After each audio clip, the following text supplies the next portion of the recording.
Hey guys, in this video, I will be comparing Arnold Schwarzenegger's 1974 and 1980 Mr. Olympia winning versions. Many consider 1974 to be his best, biggest physique, while almost everyone agrees that his 1980 version was his worst.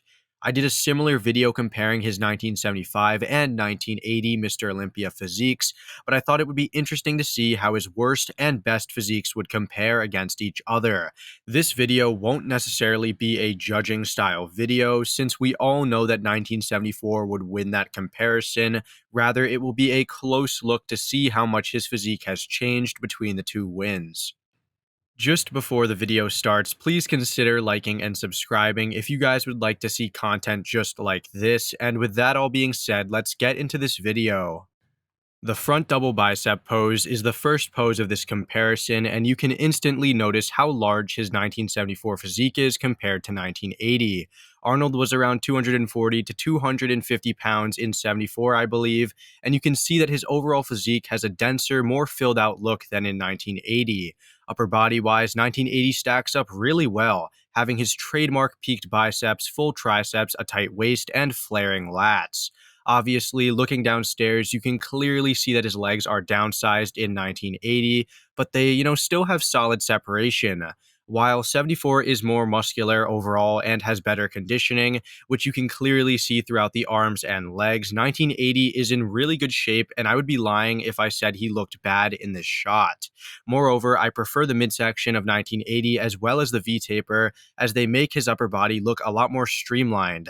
Basically, 1980 has lost noticeable size in the quads, but has retained solid shape and size in the upper body, and has really good condition from head to toe as well. The side chest pose is one of Arnold's most dominant poses, so even in 1980, he looked very respectable. To be fair though, 1980 does look rather lackluster when looking at 1974, since 74 has full dense muscle tissue throughout the chest and arms. 1980 does look a little bit flat in comparison, as his arms and chest don't really pop the same way, but he still presents striations throughout the far pec, and the arm is ripped as well. Once again, the leg size difference is insane here, with his leg in 74 appearing to be twice as large as in 1980. Let's pull up a second photo that has a more fair camera angle, since this one for 1974 is just ridiculous. Here's a second picture for both years, and now you can clearly see the separation through the arm and the chest for 1974. The leg size difference is much less than before, but 74 still has the clear advantage in the hamstring, while the condition between the two is virtually the same. It appears that 1980 has done a good job at retaining most of his upper body mass, minus the fullness. However, he just couldn't bring the legs back to their prime with such a short training period prior to the 1980 Mr. Olympia. The rear double may be the shot where there are the least differences between the two versions. Arnold's 1980 back, arms, and condition all seem to be on par with 1974, and the legs from behind look very similar in terms of size. I've probably reviewed and compared this 1980 rear double so many times, and I am always so impressed with how good he looks. I mean, you guys really can't say he looks bad here. Here's another look at the 1974 rear double, and once again, 1980 still holds its own. You can notice that 1974 does have the leg size advantage, and you can clearly see that his quad sweep is more pronounced from behind. This 1974 picture does have a more favorable camera angle, which does make his back and arms look a bit bigger. However, I will say that his back and arms were probably a bit larger and denser than in 1980. Overall, 1974 is near perfection for Arnold, but 1980 really wasn't too far off. Here is the signature single bicep pose, and wow, I know this is the camera angle and everything like that, but 1974's close arm looks twice as large as 1980's. 1974 is absolutely outmuscling 1980 here, and that is clearly evident through the pecs and the close arm.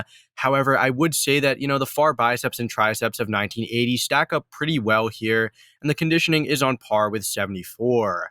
Anyways, this isn't a mandatory pose, and it was rather hard to scale due to the different angles, but it was a fun shot to compare nonetheless. The abs and thigh is an interesting shot to judge, since 74 isn't displaying his large quads all too well, while 1980 has downsized yet well-presented quads. Conditioning is hard to see for 1980, but you can make out the chest striations from top to bottom, solid arm separation, and ripped quads. 1974 has an incredibly shredded midsection, striations throughout the chest and delt, and of course, those huge, large quads. There is this picture for 1974 that actually shows more detail in the legs, and now it is plain to see that 74's legs are not only ripped, but they are also huge. I would even say that 74 has the better conditioned midsection. However, that is kind of unfair to say because I can't tell because 1980's picture quality is just so bad. Overall, though, 1980 brought comparable condition to 74, but with downsized quads. Here's the last pose, the most muscular, and wow guys, this pose looks crazy for 1974. Arnold just had so much dense muscle that year and he looked fantastic. Chest, shoulders, and arms are all ripped and full, and his legs look huge and have razor sharp condition. I've always thought that the 1980, version looks so thin in this shot, and his arms and chest look a little bit flat, and his legs, while separated, are obviously downsized.